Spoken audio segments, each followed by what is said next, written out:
Reporting from Arkham Asylum, this is Gotham Rogues. In this video we count down the 5 greatest Catwoman stories ever told.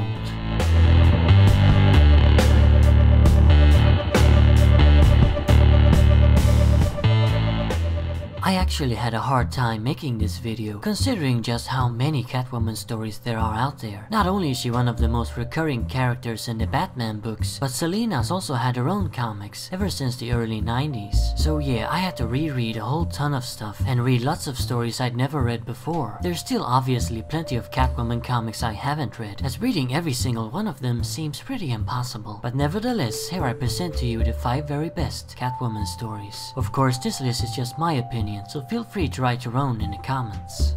Number 5. Cat Shadows. A one-shot written by Doug Monk and penciled by Jim Ballant. It was published in Catwoman number 0 in 1994, that is Catwoman's 0-hour issue. Like all the 0-hour issues, it takes a look at the character's past. Cat Shadows is one of many stories to flesh out Selina Kyle's background for the post-Crisis on Infinite Earths continuity. We get a brief collage of her entire career up until that point, but the main bulk of the comic focuses on Kyle's childhood, specifically her stay at Seagate, a juvenile detention facility for little girls. Selina hails from a poor Gotham family and first experiences her mother commit suicide and then her father drink himself to death. All on her own she takes to the streets, surviving by stealing. Selina is soon caught by the law, however, and is then sent to Seagate. There she is put at the mercy of the cruel director, who does her very best to break little Selina. A task easier said than done, as the young girl possesses a strong, rebellious spirit and is determined to get her freedom. Out of all the stories to explore Selina's past, this is my preferred one. It excellently portrays Kyle as a loner, who wants to rely on no one and wants no one to rely on her. Throughout her life, she's never been able to depend on or trust anyone, which is why she grew up to become the person she is. The story also explores Selina's issues with authority and why she's always had that rebellious streak. She always wants to get her own way and nobody can control nor stop her. If you want a comic about Catwoman's origins that shows how she was shaped into the woman she would become, then this is the one I recommend the highest.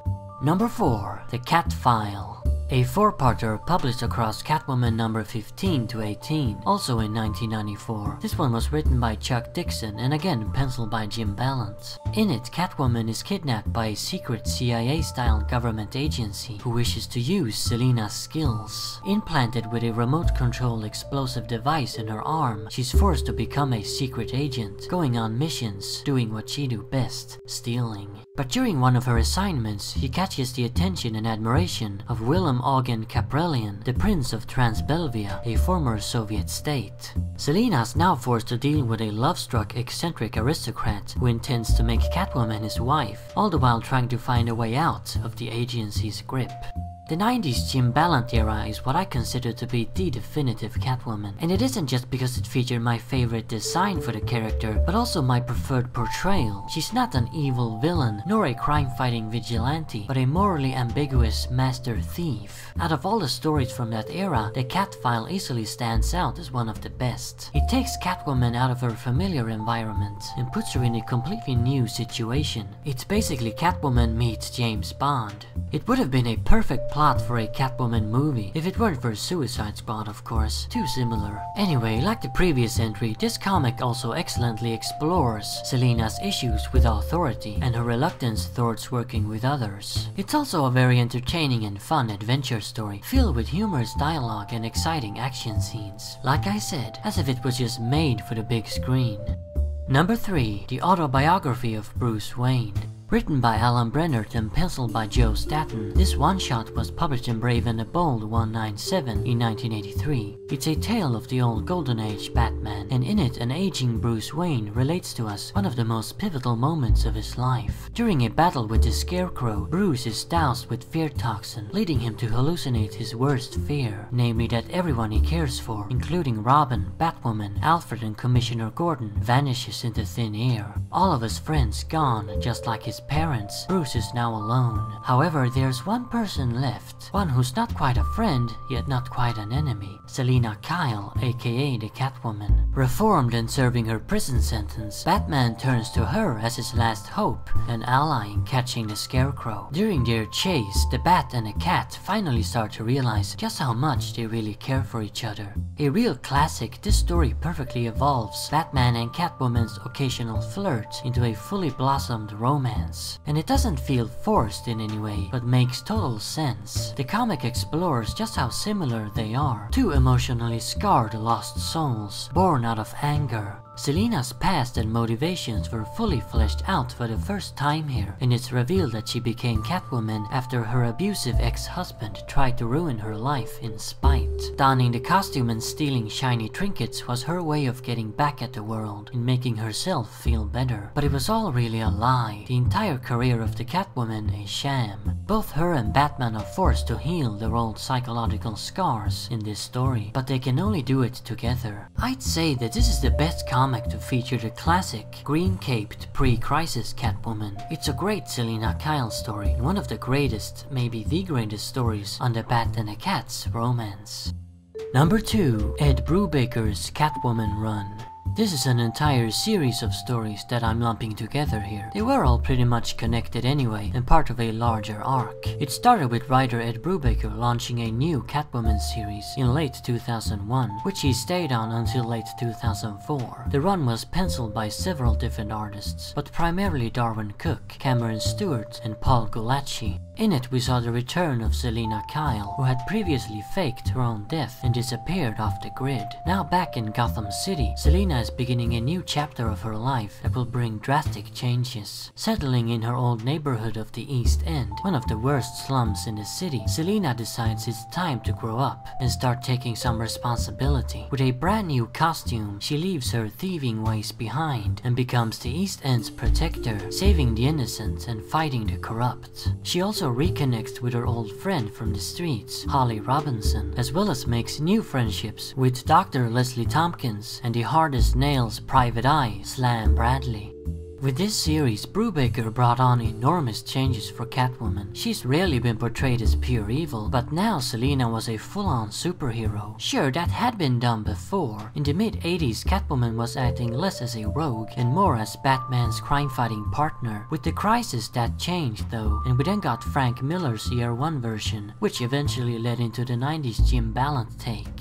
Ed Brubaker's run then followed, and it was the first time in years we got a truly heroic Selina Kyle. It was also the first time this concept was fully realized in a proper way. Her evolution into a hero makes sense here, and doesn't feel like an editorial change, but as a character naturally maturing. She never became a goody-good superhero either, as that would have gone against Selina's personality. She was always ready and willing to bend the rules and go too far. In her own eyes, she never even was a hero, but someone doing what was necessary. Another big change to the character, which also felt real and natural, was her newfound desire to have friends and people to care for. Selina Kyle, the ultimate loner who never needed nor wanted anyone by her side, now essentially had a family. I'd never say that the Brubaker run is definitive Catwoman, but it is a fascinating and incredibly well-written part of her history.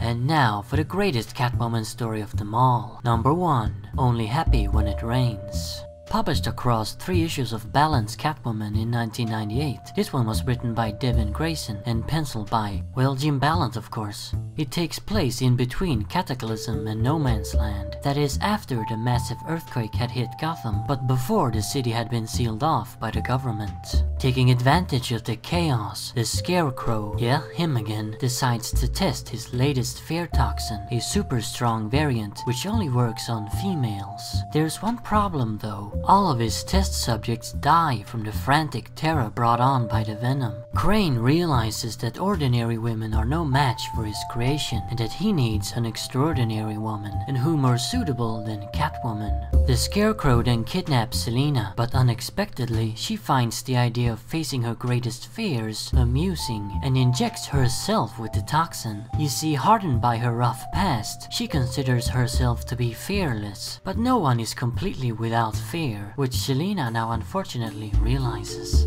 So of course my number 1 is a balance story, but it's not only my favorite of that era, but really my go-to Catwoman comic. It's one of the greatest stories to explore Selina's fears and weaknesses, cutting to the core of what really makes the character tick. It's astonishing to witness the bold daredevil that is Catwoman tremble and act like, well, like an ordinary person would. Ironically, her greatest fear turns out to be dependency. The idea of not making it on her own and needing someone else scares Selina more than anything. That's why she's such a loner and why she always pushes people away. In my opinion, this comic is the best character study we've ever gotten of Selina Kyle. And plus, it's just awesome to see Catwoman go up against a scarecrow like this. So there you have it. Those are the 5 best Catwoman stories ever told, in my opinion. Remember, Arkham Asylum awaits you in the next video.